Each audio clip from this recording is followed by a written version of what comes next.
We're coming off of God of War 2018. How do you top that?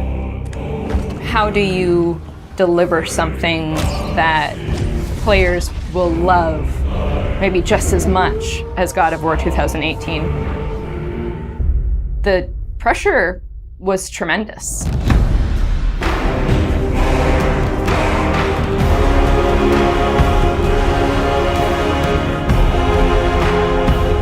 My name is Ariel Angelotti, and I am the senior producer for narrative. My name is Richard Gobert. I'm the story lead for God of War Ragnarok. I'm Jody Kupsko, and I'm the supervising dialogue designer. It's my job to shape the story along with our writing team, our narrative director, and game director. As a producer, it's my job to help build a team to create that content, to own the schedule in realizing that content. I oversee the dialogue production throughout the entire titles. Every line of dialogue that you hear, every human vocalization and effort and grunt, our team touches. So I'm a man now, like you? No. We are not men. We are more than that. The responsibility is far greater. In the story of God of War 2018, we find Kratos seemingly having turned over a new leaf in the Norse lands. He lives a quiet life, hidden in the woods with his wife Faye and their son Atreus. And the story starts with them mourning her death. And we learn that she made a final request before she passed away. She wanted them to spread her ashes from the highest peak in all the 9 realms. He's scared of being a bad father, a bad influence, and as a result, it's made him an absent father. His greatest fear is that he's passed that evil that's inside of him onto his son. You are too quick to temper. You are rash, insubordinate, and out of control. This will not stand. You will honor your mother and abandon this path you have chosen. It is not too late. They befriend Freya, who is an exiled Vanir goddess who used to be married to Odin. They meet Mimir, the self-proclaimed smartest man alive, who serves as their guide and their confidant. And they meet the Holdra brothers, Brock and Sindri, who are world-class weaponsmiths who end up their main source of upgrades and equipment.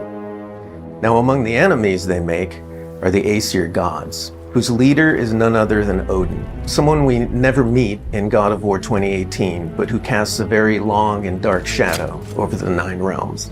There are consequences to killing a god! Why? How do you know? How do you know? After many adventures, Kratos and Atreus end up fulfilling Mom's wishes, and over the course of that journey, they find out more about each other and about themselves, and finally find a common ground between them. They become the close family unit that Faye hoped that they would become. In God of War Ragnarok, we fast forward a few years, and little Atreus is now a teen, and they're back to hiding out in their home in the woods in Midgard. During the course of the previous game's events, they were forced to kill Odin's grandchildren, Magni and Modi, the sons of Thor. Thor does a lot of the lion's share of Odin's dirty work, and as a consequence, he's a very violent, unstable personality. At the end of the last game, they were also forced to kill Balder, the son of Odin and Freya, and that has its own set of consequences. He was a very powerful chess piece for Odin, one that Odin is incredibly bitter about losing. Freya has vowed vengeance against them for the killing of her son.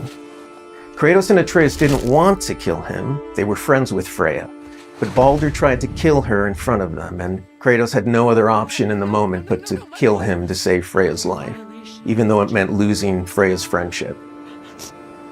I will parade your cold body from every corner of every realm and feed your soul to the vilest filth in hell. That is my promise. He saved your life. He robbed me of everything.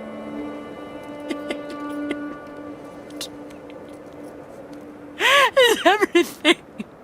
His death is also foretold to bring about Fimbulwinter, which is a brutal 3-year winter that is then followed by Ragnarok. It's an apocalyptic war between all the Norse gods, the giants, the dwarves, and the elves, and an army of the dead. They're all destined to fight in a battle that basically ends the world. Kratos is understandably worried about his son and what it means for him. You get to go on this journey with how Atreus grows into a young adult and how Kratos grows into his next era in his life, and really see kind of the parent that he's striving to be, but the person he's striving to be. I find that tale so incredibly relatable.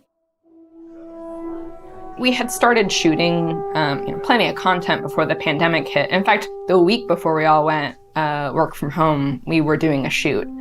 I remember being on and off that set, running back to the office and having to talk to studio leadership about what was going down and how this was going to impact us moving forward. And those were trying times. For us, it was a very unique challenge because we had to bring in actors and we had to record them.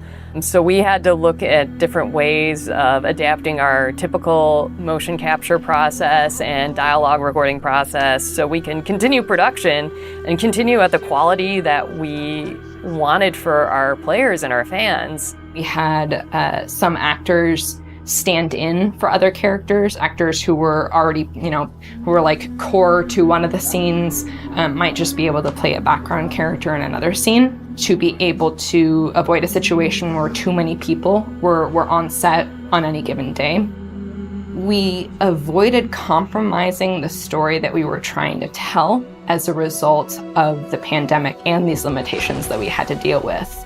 There were no cinematics that we changed. We still have the same characters in them in the final game. We just had to get a bit creative with how we shot the content. Our actor for Atreus, Sonny, is a teenage boy, and his voice changed dramatically throughout the several years on this title.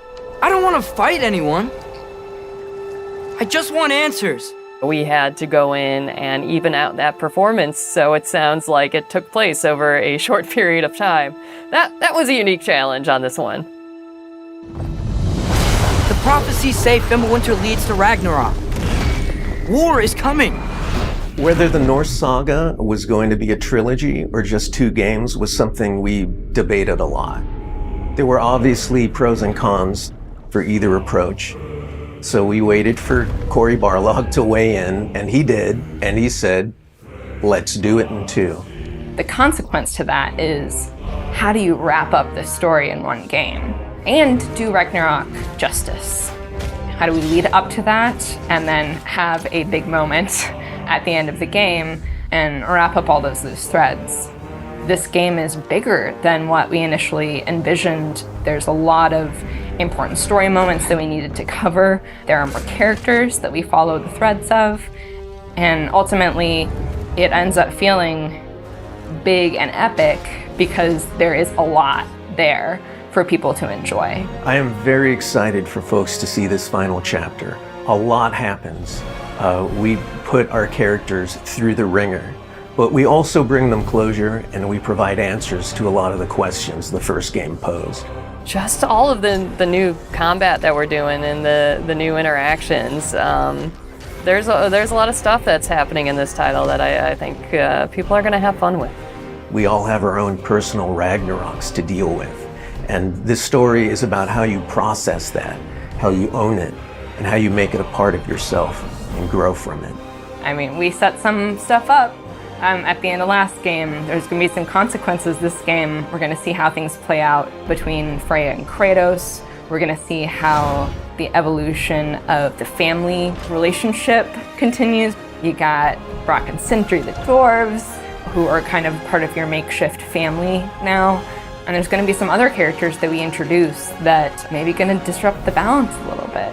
I can't wait until players get their hands on the game or are able to experience how the story unfolds for themselves.